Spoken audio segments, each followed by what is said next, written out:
记得按赞订阅开小铃铛。埃及的奇迹与神秘。埃及是一个拥有悠久历史和丰富文化的国家，它的古代文明曾经创造了许多令人惊叹的建筑、艺术和科学成就。埃及的一些奇迹，如吉萨的金字塔、空中花园和罗塞塔石碑，至今仍然吸引着无数的游客和学者，探索它们的秘密和魅力。但是，埃及的神秘不仅仅来自于它的古代遗迹，还来自于它的神话、传说和民间故事。这些故事描绘了一个充满魔法、神灵和冒险的世界，让人想象力丰富。在这篇文章中，我将介绍一些埃及的奇异故事，带你走进一个不一样的埃及，揭开这些神秘面纱。埃及的神话。埃及的神话是埃及文化的重要组成部分，它反映了埃及人对于宇宙、自然和社会的看法和价值观。埃及的神话中有许多不同的神祇，它们各自掌管着不同的领域，如太阳、河流、战争、爱情、死亡等。埃及的神祇通常以半人半动物的形象出现，例如太阳神拉巴有鹰头，河神索贝克收贝有鳄鱼头，爱神哈索尔哈特有牛头，死神安努比斯安努贝有狗头等等。埃及的神话中也有一些重要的故事，例如创世神话、太阳神的旅程、奥西里斯、塞维斯和伊西斯、埃瑟斯的爱情故事、荷鲁斯、浩勒斯和塞特赛的争斗等等。这些故事不仅展示了埃及人对于生命、死亡和复活的信仰，也展示了埃及人对于正义、秩序和平衡的追求。创世神话，这是关于众神如何在原初的混沌中创造了世界的故事。不同的神话版本有不同的创世神，例如阿图姆、普塔赫、阿蒙等。这些神通过自我生殖、说话、思想或其他方式产生了其他的神，形成了不同的神系，如赫利奥波利斯神系、赫尔摩波利斯神系、孟菲斯神系等。这些神系中的神明各自掌管着不同的自然现象，如天空、大地、水、空气、火、太阳、月亮、星星等。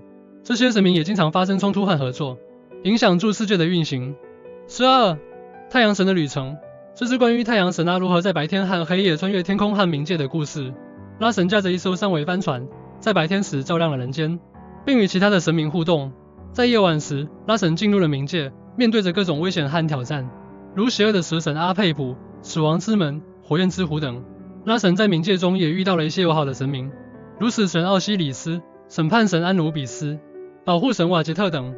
拉神每次都成功地通过了冥界的考验，并在清晨时重新出现在地平线上，象征着生命的复苏和胜利。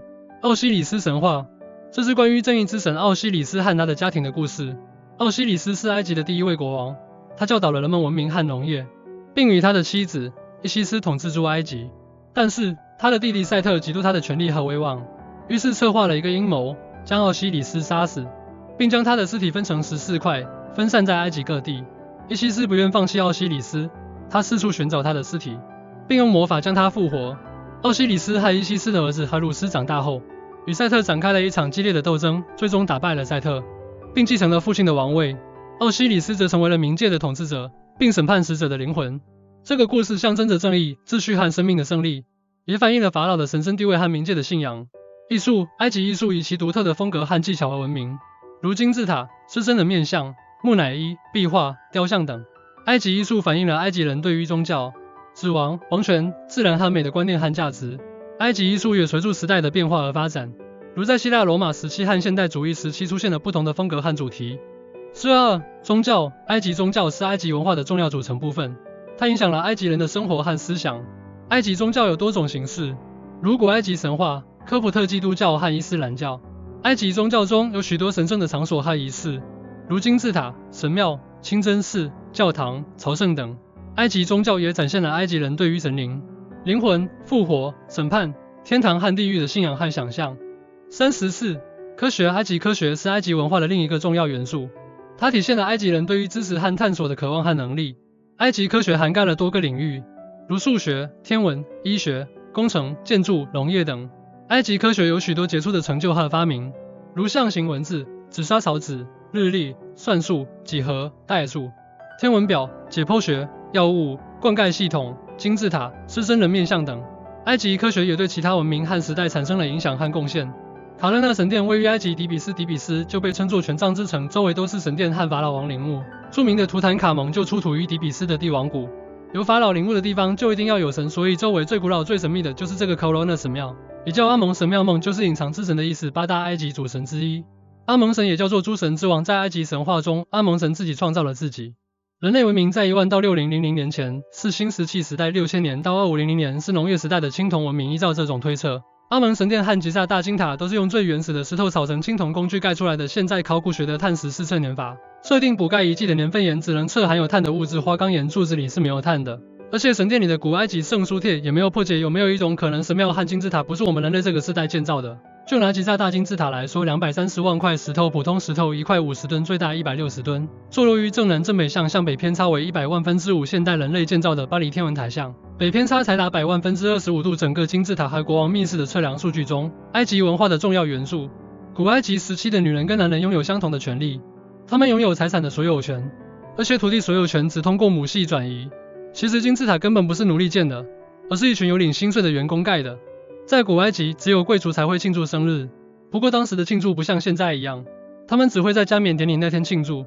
埃及人非常害怕自己死在国家以外这件事，因为他们觉得只有葬在尼罗河的神圣山谷中，灵魂才能安全的重生。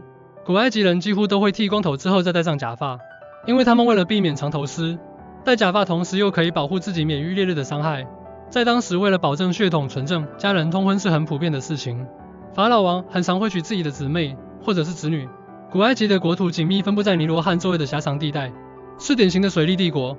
古埃及的医疗技术相当发达，他们是史上第一个使用盘尼西林的国家。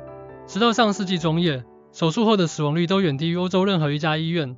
古埃及人的名字是个秘密，根据当时的传说，如果你的名字被人知道了，可能会被下咒。埃及结尾是一个没有确切答案的问题，因为埃及是一个历史悠久而又不断变化的国家。埃及的历史可以分为不同的时期，如古埃及时期、希腊罗马时期、阿拉伯时期、奥斯曼时期、英法时期、现代时期等。每个时期都有自己的特色和事件，也都有自己的开始和结束。希望你会喜欢这篇文章。